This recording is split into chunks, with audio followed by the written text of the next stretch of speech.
Esse mapa é muito bom, pô. Que aí mostra, por exemplo, como Washington DC era perto de Richmond. A capital dos Estados Unidos era muito perto da capital dos Confederados. 200 quilômetros, pô. Pô, é pouca coisa. Então, um dos objetivos do Lincoln é o quê? A captura de Richmond. A gente tem que chegar até lá.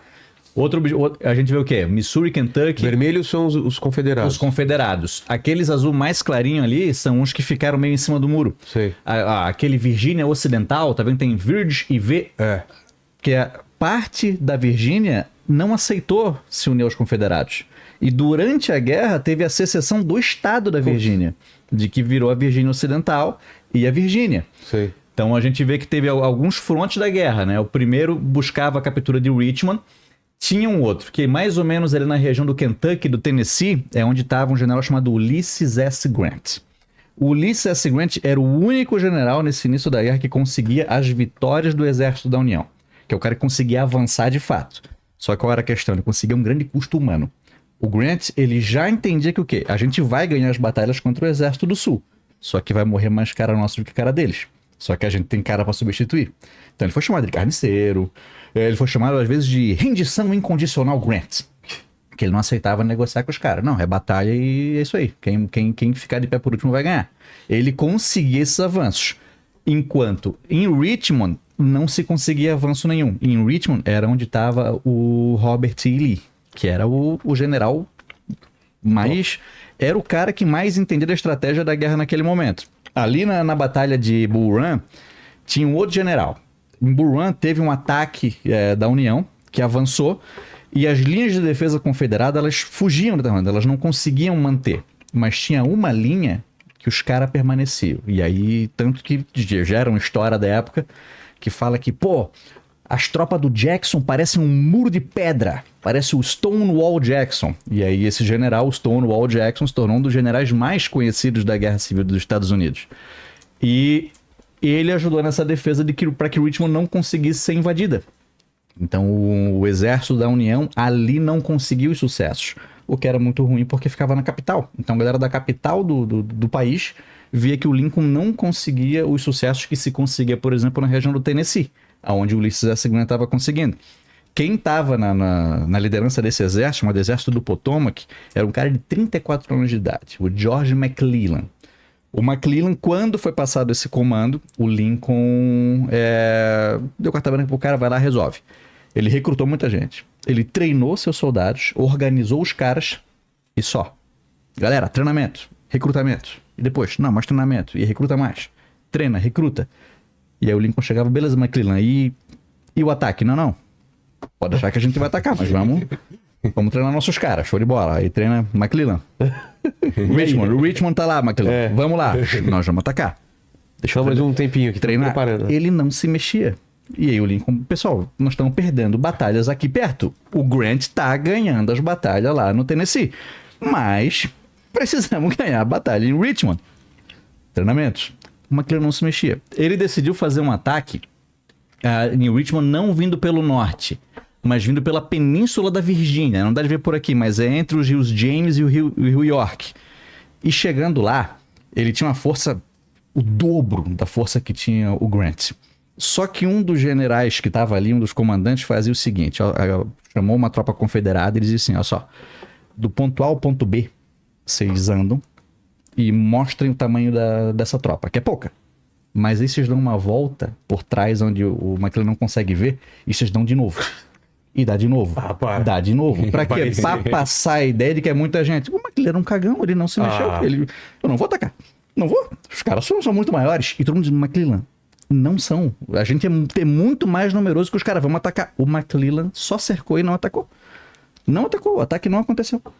E tanto que assim, ó, tem generais da época que diziam assim, ó, cara, se o McClellan tivesse 1 milhão de homens, ele ia dizer que os caras tinham 2 milhões. Então ele precisava de 3 milhões.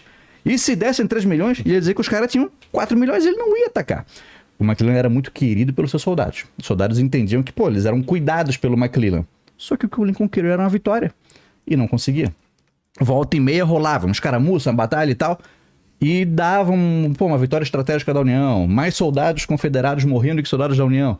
Mas uma vitória significativa não veio nesse início de guerra. O que para a popularidade do Lincoln era terrível. E aí se dizia, McClellan, tu não tá ganhando não. Olha só, eu não perdi. eu falhei em ganhar. Era o argumento do cara. E por muito tempo esse cara foi o comandante do exército do Potomac. Então, ali, em Richmond, não se teve avanço nesse início de guerra. O Robert E. Lee é que era, de fato, o principal comandante. Era o cara que aguentava os avanços e manteve a capital. E um outro ponto, eu acho que ele vai botar uma imagem do plano Anaconda, que foi o bloqueio. Mas esses territórios amarelos, o que são? São territórios que não eram estados ainda na época. Então, se tu vê aqui, ó, no território do Novo México, teve confrontos ali também. Só que nessa região do oeste do Texas, o território indígena que depois veio a ser Oklahoma, foram mais ataques de escaramuças, onde tinha algumas milícias confederadas que faziam ataques rápidos. Não foi o local onde teve o pau torando de verdade. A guerra aconteceu ali, teve batalhas que aconteceram, mas não foi o grande peso da guerra. O principal peso da guerra foi do quê? Do rio Mississippi pro leste, no norte dos Estados Confederados e na região da Virgínia. Foi onde aconteceram as principais batalhas. O território só se tornava estado quando tivesse 40 mil pessoas, né? 40 mil votantes, cidadãos. Então, só quando tivesse essa população, ele podia se tornar estado. Então, eram territórios que eles tinham conquistado do México, né? Na guerra, tinham derrotado o México na guerra, tinham adquirido. Então, esses territórios do oeste, outros eles tinham negociado com a Inglaterra ali mais ao norte. Então, eles ainda não eram estados, não tinha deputado, não tinha representação ainda. Não, plano Anaconda. A ideia da União era fazer esse bloqueio naval e entrar pelo rio Mississippi. Porque assim, os caras não estão completamente bloqueados. O objetivo do General Grant era chegar até a cidade de Vicksburg. E chegou um momento em que ali no Alabama, na Louisiana, o porto de Nova Orleans, que era um dos principais que os caras tinham, já tinha sido tomado. Então, vitórias da União vinham.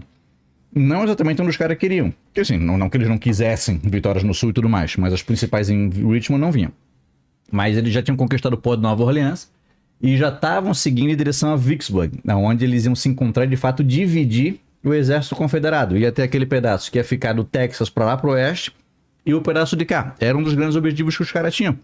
Então, quando se conseguiu a conquista da cidade de Vicksburg pelo General Grant, o cara se tornou um dos grandes nomes da guerra. Foi feito esse bloqueio. E assim, não é a todo momento. Um dos casos mais diplomáticos, assim, mais sensíveis, foi quando um navio britânico foi parado pela União e dentro do navio britânico tinha 2 diplomatas confederados. E pô, o que esses caras estão fazendo aqui? E aí teve uma crise diplomática com o Reino Unido, que ficou indignado. E pô, o que os Estados Unidos estão invadindo aqui navio do Reino Unido? Mas o que tem 2 confederados no navio do Reino Unido? Não é pra ter. No final, o Lincoln disse, uma guerra de cada vez. Solta os caras, resolve as coisas, não vamos trazer os Estados, não vamos trazer o Reino Unido pra guerra. Vamos deixar essa questão. Mas o plano Anaconda foi a concretização dele foi um dos principais fatores assim que levou de fato à vitória da União. Entendi. E tudo isso era muito novo. Quando a gente fala das guerras anteriores que os Estados Unidos teve, por exemplo, a guerra com o México, né, a expansão pro oeste, era tudo muito diferente. Não é uma guerra no sentido convencional de guerra que a gente imagina. Porque as pessoas que tinham interesse, né, em se assentar e ter terras para o oeste, elas tinham armas de fogo. Tá? A população que estava ali na região do oeste já era uma população muito reduzida e fragilizada, né? Os nativos, né? A população indígena americana já tinha sofrido com doenças por muito tempo, já tinha sido sociedade desestruturada por muito tempo, eles não tinham acesso a armas de fogo também. Então, essa expansão foi uma expansão muito mais desorganizada, de pessoas indo com armas de fogo e tomando território, cercando e levando produção, levando gado, etc. E só depois vinha um exército americano, ou só se tivesse uma organização contrária. Então, por exemplo, a guerra com o México era em grande parte um terreno descampado, com muito pouco habitado, baixíssima densidade.